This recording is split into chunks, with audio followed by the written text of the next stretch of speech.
15 شعبان کی رات میں ہمارے ملکوں میں جو ہمارے عجمی ملک ہیں اس میں وہ کچھ ہو رہا ہے جو نہ میرے نبی نے کیا، نہ صحابہ نے کیا، نہ تابعین نے کیا۔ عجیب و غریب عبادات گھڑ لی ہیں، عجیب و غریب اس کے اعمال بنا لیے ہیں اپنی طرف سے، اور مسجدیں بھری ہوتی ہیں اور روشنیاں لگی ہوتی ہیں اور آتش بازی ہو رہی ہوتی ہے۔ میرے نبی نے اس رات کی فضیلت بتائی، عمل کوئی نہیں بتایا۔ جیسے یہاں کوئی صلاۃ تسبیح کی جماعت کرا رہے ہوتے ہیں، کوئی اجتماعی تہجد پڑھ رہے ہوتے ہیں، کوئی دیگیں چڑھا رہے ہوتے ہیں، کوئی آتش بازی کر رہے ہوتے ہیں، تو وہ اس میں اتنا غلو ہو گیا ہے کہ یہ بھی ٹھیک نہیں۔ اور کچھ علماء نے اس کے رد میں اس کا اتنا انکار کیا ہے کہ اس رات کی کوئی فضیلت ہے ہی نہیں، یہ بھی ٹھیک نہیں۔ اس بیچ کا راستہ، اس رات کی فضیلت میں جتنی احادیث ہیں وہ ضعیف ہیں، لیکن اتنی کثرت سے ہیں کہ ان سب کا مل کر کم از کم وہ حسن لغیر ہی تک تو پہنچ جاتی ہیں۔ تو حسن لغیر ہی سے کوئی عمل ثابت نہیں ہوتا، عمل ثابت ہوتا ہے صحیح حدیث کے سے۔ ایک احادیث کی کثرت سے روایات اور ایک امت کا عمل، کہ امت کا بہت بڑا طبقہ صدیوں سے اس رات کا اہتمام کر رہا ہے۔ لیکن کچھ عرصہ پہلے تک اہتمام تھا دن میں روزہ رکھنا، رات کو کوئی نوافل پڑھ لینا، کوئی 2 یا زیادہ پڑھ لینا، لیکن اب یہ ڈھول تماشے جو اب شروع ہوا ہے اس کا تو کوئی وجود ہی کوئی نہیں ہے۔ تو اس رات کو اللہ تعالیٰ نے مبارک بنایا۔ یہ جو موقع آتے ہیں نا شب برات کے، شب قدر کے، یہ بنیادی طور پر اللہ تعالیٰ کی طرف سے دی ہوا موقع ہوتا ہے کہ چلو تمہیں چانس دیتے ہیں، پابندی کوئی نہیں، لیکن رب کی طرف سے نا موقع ملتا ہے، چلو تمہیں ایک موقع دیتے ہیں، چلو اپنے آپ کو کلیئر کر لو، تمہیں موقع دیتے ہیں۔ یا اللہ کیا کرے، کچھ بھی نہیں، آ کے نا سچے دل سے 2 رکعتیں پڑھ کے توبہ کرو، عرش کا مالک پچھلے سارے ہی معاف کر دے گا۔ ان لوگوں کی باتوں پہ نہ جائیں جو بلا وجہ پریشان کرتے ہیں۔ لوگوں کو شب برات کا حوالہ بھی نہیں مل رہا، حالانکہ ترمذی شریف میں حدیث موجود ہے، سیاستہ کی روایت ہے ترمذی میں۔ پہلے کہتے ہیں سیاستہ سے دکھاؤ، جب سیاستہ سے مل گئی تو آپ اور کدھر جانا ہے۔ اور ابن ماجہ میں موجود ہے مولا علی کی روایت، اور ذرا ترتیب دیکھیے گا، یہ ترمذی کی حدیث ہے، امام ترمذی نے تو پورا باب باندھا ہے 15ویں شعبان پر، پورا باب۔ اب تمہاری مرضی ہے اگر تم نہیں بات کو سمجھنا چاہتے، لیکن میں نے پہلے بھی کہا تھا پھر کہتا ہوں، اگر ہمیں کوئی شخص کہتا ہے کہ شب برات کو اٹھ کے نفل نہ پڑھو، تو بھائی نفل ہم نے پڑھنے اللہ کی رضا کے لیے، ہمیں کسی بندے سے ڈگری لینے کی ضرورت نہیں، نہ تو ہمارے اور رب کے درمیان معاذ اللہ کو وسیلہ ہے کہ تو کہے گا تو پڑھیں گے، جب دل کرے گا پڑھیں گے، اور جتنے دل کرے گا پڑھیں گے۔ ہم تو نفل کہہ رہے ہیں، اس کو ہم نے کب کہا ضروری ہے جو عشاء پڑھ کے سو جائے فجر تک سویا رہے، ہم اس کو گناہگار نہیں کہہ رہے، لیکن یہ ضرور کہیں گے کہ گولڈن چانس مس کر دیا اس نے چانس مس کیا ہے، یہ تو اللہ کی رحمت کا موقع تھا۔ حضرت سیدہ عائشہ صدیقہ رضی اللہ تعالی عنہا ارشاد فرماتی ہیں کہ شعبان کی 15ویں رات تھی، یعنی شب برات کی رات، فرماتی ہیں شعبان کی 15ویں رات تھی، میں نے اچانک نظر ڈالی تو حضور میرے بستر میں تھے، پھر میری نظر پڑی تو حضور نہیں تھے، میرے دل میں گمان آیا، خیال آیا کہ شاید کسی اور زوجہ کی طرف حضور کا میلان تباہ ہو گیا ہو، وہاں تشریف لے گئے ہوں۔ فرماتی میں اٹھی باہر گئی تو نبی کریم علیہ السلام جنت البقیع میں تھے، قریب ایک جگہ پہ حضور دعائیں مانگ رہے تھے۔ فرماتے میں گیا تو حضور فرمانے لگے، ابو بکر کی بیٹی تو نے کیا گمان کیا کہ اللہ کا رسول تیری حق تلفی کرے گا؟ عرض کی حضور آپ مالک ہیں، کہیں اور جانا چاہیں تو میری طرف سے پابندی نہیں۔ کہتے ہیں وہاں کھڑے کھڑے میرے رسول کریم نے بیان فرمایا، یہ ترمذی کے لفظ ہیں، حضور نے فرمایا عائشہ یہ شعبان کی 15ویں رات ہے، مدینے میں سب سے زیادہ بکریاں بنو کلب کا قبیلہ پالتا تھا، فرمایا آج کی رات بنو کلب کے قبیلے کی بکریوں کی تعداد کے مطابق اللہ میری امت کے لوگوں کی بخشی فرما دے گا۔ یہ وہ رات ہے۔ جناب عائشہ صدیقہ رضی اللہ تعالی عنہ نے بات رات کو سنی تنہائی میں، نبی پاک سے رات کو تنہائی میں حضور سے سنی، سویرے جناب عائشہ نے کل امت کو بتائی۔ اگر یہ بات اہمیت والی نہ ہوتی تو بی بی صاحب آگے روایت کرتی، یہ کتابوں میں آتی، یہ لوگوں کو بتاتی کہ شب برات کے بارے میں یہ جو بات علماء کہتے ہیں کہ قرآن پاک میں جو ہے کہ لیلہ مبارکہ ہے اور اسی میں ارزاق تقسیم ہوتے ہیں، رزق تقسیم ہوتے ہیں، سب یہ بات تو قرآن پاک میں جو لیلۃ المبارکہ کا ذکر آیا ہے اور تقسیم ارزاق کا، وہ لیلۃ القدر ہے۔ اس سے مراد 15 شعبان کی رات نہیں، لیکن بعض روایات میں ملتا ہے کہ شب برات جو ہے اس میں بھی اللہ تعالیٰ مجرموں کو بری فرماتے ہیں، اور آنے والے سال کے احوال جو ہے وہ بھی فرشتوں کو مطلع کرتے ہیں، اور اس کے اندر عبادت جو ہے وہ اللہ تعالیٰ کو بہت زیادہ پسند ہے۔ لہذا آدمی کوشش کرے کہ 13، 14، 15 شعبان کے روزے رکھے، تاکہ لیالی البیض کی سنت بھی پوری ہو جائے اور 15 کا روزہ بھی ہو جائے۔ صرف ایک دن کے روزے رکھنے کا کوئی حکم نہیں، اور باقی اس رات میں جتنا اللہ توفیق دے، جتنا اللہ عبادت کرنے کی ہمت دے، اتنا ہی انشاءاللہ اللہ کے یہاں اس کی شان ہے، چونکہ یہ ایک ایسا مہینہ ہے جس میں حضور سب سے زیادہ روزے رکھے تھے۔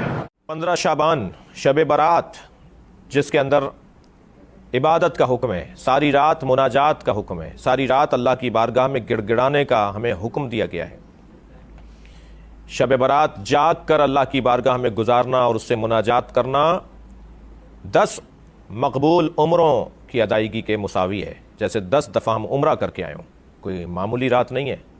براءۃ من النار، آتش دوزخ سے نجات کی رات ہے۔ انسانوں کو اللہ اپنے عذاب سے معاف کر دے گا جو اس رات میں اللہ کی عبادت کرے گا۔ اس دن ہمیں اللہ کو زیادہ یاد رکھنا ہے۔ دیکھیں، دوسرے دلائل سے قطع نظر میں آسان سی بات آپ کو سمجھاتا ہوں۔ مسند امام احمد بن حنبل کی روایت ہے کہ وَمَا رَآهُ الْمُؤْمِنُونَ حَسَنًا فَهُوَ عِنْدَ اللَّهِ حَسَنٌ، جسے مسلمان اچھا سمجھیں وہ اللہ تبارک و تعالیٰ کے نزدیک بھی اچھا ہے۔ اور مسلمان سے مراد سب یہاں پر شامل ہیں، یعنی اس میں مفتیان کرام بھی ہوں، علماء ہوں، مشائخ ہوں اور عوام ہوں، صرف عوام کا نہیں ہے اعتبار۔ تو اس کا مطلب دیکھیں اب یہ 15ویں شب بے شمار علماء اس میں شامل ہوتے ہیں، مفتیان کرام ہیں، اس کی باقاعدہ امت کو اجازت دی گئی ہے۔ اس کو جائز طریقے سے اللہ تعالیٰ کی عبادت میں توبہ کرتے ہوئے خوف خدا کے ساتھ گزارا جائے تو اس سے وہی منع کرے گا جو مزاج شرع سے ناواقف ہوگا، کیونکہ ہر زمانے کا عرف بدلتا ہے، لوگوں کی طبیعتیں، ان کی کیفیات بدلتی ہیں، اور ہر دور میں علماء نے لوگوں کی طبیعتوں اور کیفیات پر بہت ساری چیزوں کی بنیاد رکھی ہے۔ مثال کے طور پہ جتنے بھی آپ مساجد لے لیں، کسی بھی مکتب فکر کی لے لیجئے، اس پہ گنبد اور مینار آپ کو ضرور نظر آئے گا۔ آپ ذرا پوچھئے گا یہ کیوں بنایا گیا تھا؟ اس کے پیچھے بھی عرف کار فرما تھا۔ مسجد کے اندر مطلب کارپیٹس ہیں، قالین ہیں، یہ پہلے کبھی بھی نہیں تھے، کیوں ایسا کیا گیا؟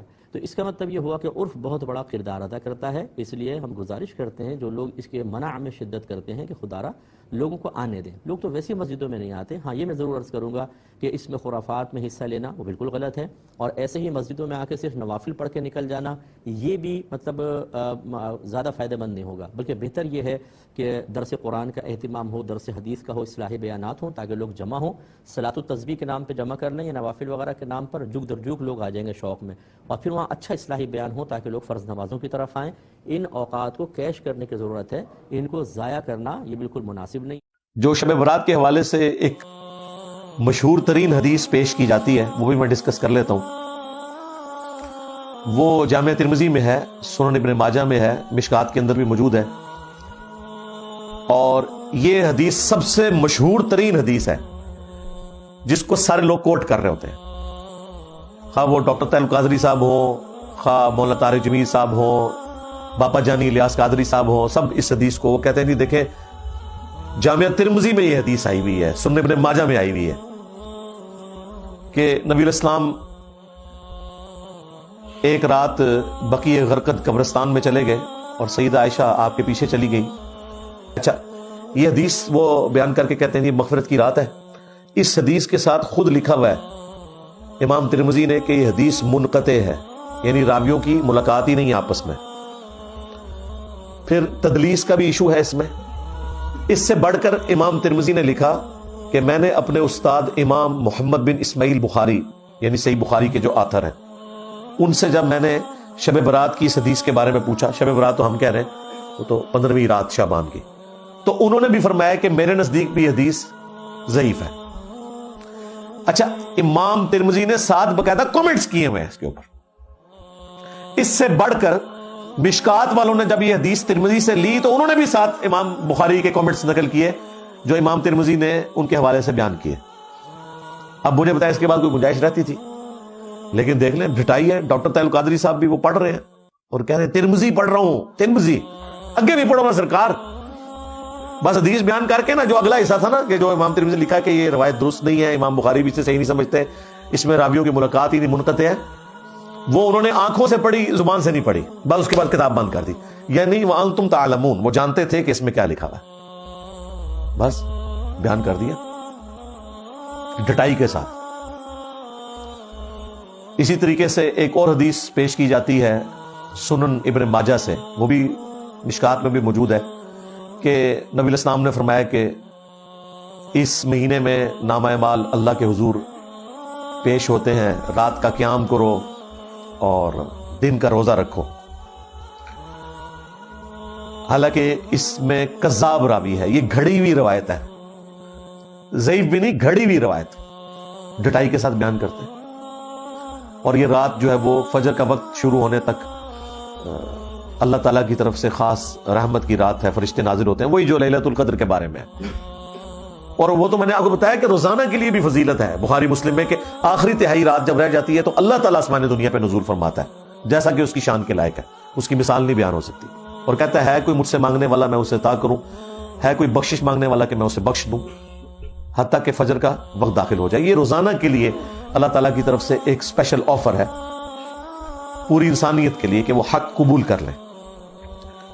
ایک اور روایت ہے سنن ابن ماجہ میں, جسے ضعیف جمع ضعیف کا فارمولہ لگا کے شیخ البانی نے حسن درجے میں ڈکلیئر کر دیا, جس کی وجہ سے آج کل بعض اہل حدیث بھی شب برات کو اتنا ماننا شروع ہو گئے شیخ البانی کی وجہ سے, کہ اس رات اللہ تبارک و تعالی مخلوق کی طرف متوجہ ہوتا ہے اور سوائے دو طرح کے لوگوں کے سب کی مغفرت فرما دیتا ہے, ایک جو شرک کرنے والا ہے اور دوسرا جو اپنے مسلمان بھائی کے بارے میں دل میں کینہ رکھنے والا ہے. لیکن یہ روایت بھی کمزور ہے اور یہ باقی روایتوں سے بھی زیادہ کمزور روایت ہے. شب برات کے بارے میں لوگوں میں ایک عام غلط فہمی یہ ہے کہ یہ وہ رات ہے جس میں تقدیر کے فیصلے ہوتے ہیں, اور سورہ دخان میں جس کو لیلۃ المبارکہ کہا گیا وہ یہی ہے. اس غلط فہمی کو رفع کر لینا چاہیے. قرآن مجید میں جس رات کا ذکر ہے وہ لیلۃ القدر ہے, اس کے بارے میں یہ واضح کر دیا گیا ہے کہ وہ رمضان میں ہے, اور قرآن مجید کے بارے میں بھی یہ بات وضاحت سے بتا دی گئی ہے کہ اس کا نزول رمضان میں ہوا اور لیلۃ القدر میں ہوا. سورہ دخان میں جو لیلۃ المبارکہ ہے وہ بھی وہی لیلۃ القدر ہے, اور انا انزلنا فی لیلۃ القدر میں جو بات بیان ہوئی ہے وہ بھی اسی کے بارے میں بیان ہوئی ہے. اس لیے قرآن مجید تو کسی شب برات کے ذکر سے بالکل خالی ہے. حدیثوں کے اندر بھی صحیح حدیثوں میں کوئی بات بیان نہیں ہوئی. ایک واقعہ بعض روایتوں میں بیان ہوا ہے کہ سیدہ نے یہ دیکھا کہ نبی صلی اللہ علیہ وسلم رات کے وقت بستر پر نہیں ہے, تو آپ ان کے پیچھے حرم قبرستان تک گئیں پیچھا کرتی ہوئی, اور آپ نے دیکھا کہ آپ وہاں قبرستان میں لوگوں کے لیے دعا کر رہے ہیں. یہ روایت ہے. اس روایت میں بھی بڑے اعتراضات پیدا ہوتے ہیں, یعنی سیدہ قبرستان تک کیسے رات کے وقت چلی گئی, نبی صلی اللہ علیہ وسلم جانے کی کیوں ضرورت محسوس کی. لیکن تھوڑی دیر کے لیے مان لیجیے اس بات کو کہ یہ روایت ایسے ہی ہے, تو اس سے بھی کسی رات کے بارے میں کوئی خصوصی بات معلوم نہیں ہوتی. تو جہاں تک حدیث کا تعلق ہے, قرآن کا تعلق ہے, وہ تو شب برات کے ذکر سے بالکل خالی ہے. اس وجہ سے اس میں نہ کوئی احکام بیان کیے جا سکتے, نہ کوئی بات کہی جا سکتی ہے. جب ذکر ہی نہیں ہے سرے سے تو پھر کیا کہا جا سکتا ہے. نبی صلی اللہ علیہ وسلم کے بارے میں یہ بات البتہ معلوم ہوتی ہے کہ شعبان میں آپ رمضان سے پہلے بہت روزے رکھنا شروع کر دیتے تھے. یہ ٹھیک ہے. جو ایام 20 کے روزے ہیں وہ سب مہینوں کے بارے میں اس کا ذکر آتا ہے کہ 13ویں 14ویں 15ویں کو آپ نے لوگوں سے کہا کہ روزہ رکھو تو اچھی بات ہے, نفل روزوں کے بارے میں. اس میں بھی شعبان کی کوئی خصوصیت نہیں بیان ہوئی, یعنی شعبان کی 15ویں رات کی. تو اس وجہ سے یہ شب برات کا جو کچھ بھی تصور ہے یہ کچھ ہمارے ہاں ہی بہت زیادہ ہے, اور میرا خیال یہ ہے کہ کچھ ایرانی اثرات کی وجہ سے پٹاخے چھوڑنے اور اس طرح حلوہ مانڈا اور دوسرے اور بہت سے اہتمام کرنے کو لوگوں نے اختیار کر لیا ہے, ورنہ قرآن حدیث میں جہاں تک میں تحقیق کر سکا ہوں کوئی بنیاد اس کی دستیاب. برات جسے کہا جا رہا ہے کیا حدیث سے ثابت ہے؟ سب سے پہلی چیز تو یہ یاد رکھیے, یہ برات لفظی عجیب ہے. جیسا کہ عید الفطر, کیا معنی ہے اس کا؟ عید جو فطر کی عید ہے, چونکہ فطرہ دیتے ہیں, اس سے پہلے غریبوں کی مدد کرتے عید الفطر. عید الاضحیٰ وہ عید جس میں ہم جانور کو ذبح کہتے ہیں, یا یوم النحر کہتے ہیں اس دن کو, ذبح کرنے کا, خون بہانے کا دن. سگنیفیکنس ہے, کچھ نہ کچھ سمجھ میں آ رہا. اب یہ کیا ہے؟ لیلۃ البرات, شب برات. برات کا عربی میں کیا معنی ہوتا ہے؟ نفرت کا اظہار کرنا, جیسے کہ اللہ رب العزت نے سورہ توبہ کے اندر کہا برات من اللہ و رسولہ، کہ اللہ اور اس کے رسول اپنے نفرت کا اظہار کرتے ہیں مشرکین سے، اور جب 4 مہینے گزر جائے حرمت والے تو پھر ان کو جو ہے چھوڑو مت، اگر یہ امن پہ آتے تو ٹھیک، نہ امن پہ آئے تو پھر ان کو جہاں پاؤ، چونکہ اب جنگ کا اعلان تھا، یہ قتل کرو انہیں. تو یہاں برات کا اظہار کیا. اب یہ شب برات اس کا معنی ہو رہا ہے کہ نفرت کے اظہار کرنے والی رات. اب یہ کیسی رات ہو سکتی ہے شریعت میں جس میں نفرت کا اظہار؟ کیا نفرت کا اظہار کرنا ہے بتائیے؟ کیا اظہار کرنا ہے؟ کیا برات؟ کس سے برات کا اظہار کرنا ہے؟ فرعون سے برات کا اظہار کرنا ہے؟ نمرود سے برات کا اظہار کرنا ہے؟ نہیں. اب لاجک دیکھیے، میں نے کہا نا ثابت چیز نہیں ہے تو ثابت کرنے کے لیے ہر چیز لا لیتے ہیں. نہیں، بولے یہ ایسی رات ہے جس میں گناہوں سے برات کا اظہار ہے. میں نے کہا صرف ایک رات اور پوری زندگی کرتے رہو، پھر مطلب ایک رات برات کرو اور پوری زندگی چاہتے رہو گناہوں کو؟ نہیں، ویسا نہیں ہے. پھر کیا معنی ہے برات کا؟ کوئی سگنیفیکنس، کوئی اہمیت ہی نظر نہیں آ رہی. اس کے نام خود دیکھیے عجیب ہے، اور کہیں بھی قرآن میں اور کہیں بھی حدیث میں برات کا لفظ ہی نہیں یاد رکھے کہ لیلتم برات ہے. برات کا لفظ ایک بار آیا بس، وہ سورہ برات کے اندر، یا سورہ توبہ کو سورہ برات بھی، سورہ برات میں، اس کے علاوہ نہیں آیا ہے. تو شب برات اگر آپ کسی چیز کو نام دے رہے ہیں تو میرا ایک بنیادی سوال ہے، یہ نام رسول اللہ صلی اللہ علیہ وسلم اپنی زبان سے لیا کیا؟ آپ صلی اللہ علیہ وسلم کی زبان مبارک سے کس نے لیلۃ البرات کا نام سنا کیا کبھی؟ پورے حدیث کا ذخیرہ اٹھا لیجیے. اور ذخیرہ اٹھانے کے بعد لوگ کہتے ہیں نہیں 15 شعبان کا ذکر ہے نا، انشاءاللہ میں آ رہا ہوں 15 شعبان. تو 15 شعبان بولیے نا، لیلۃ البرات کیوں بول رہے ہیں؟ تو جو اگر چیز منانے کی ہوتی، عبادت کی ہوتی، جاگنے کی ہوتی تو رسول اللہ کیا نام نہ دیتے اس کو؟ عید الفطر کو نام دیا گیا، عید الاضحیٰ کو نام دیا جا رہا ہے، لیلۃ القدر کو نام دیا جا رہا ہے، تو کیا رسول اللہ ایک ایسی افضل رات کو نام نہ دیتے اور خالی 15 شعبان کے اوپر ڈیپینڈ کر کے چھوڑ دیتے؟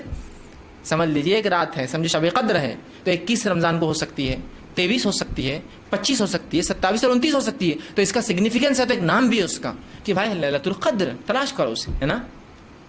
یہاں کیا ہے؟ نام ہی غائب ہے. کوئی حدیث کی ذخیرے میں بتا دے کہ رسول اللہ نے 15 شعبان کو لیلۃ البرات، شب برات کا نام دیا ہو. تو یہ نام بھی خود ساختہ ہے. جب نام خود ساختہ ہے تو باقی سب چیزیں سمجھ جائیے آپ کیا ہوں گی. پھر احادیث مبارکہ کی روشنی میں شب برات کی کیا اہمیت ہے؟ کیا اس رات کی عبادت ٹھیک ہے؟ شب برات کا روزہ رکھا جاتا ہے، اس کی صحیح حیثیت کیا ہے؟ شب کا روزہ تو کبھی ہوتا ہی نہیں. یہ آپ نے شب برات کا روزہ کیسے لکھ لیا؟ شب رات کو کہتے ہیں نا.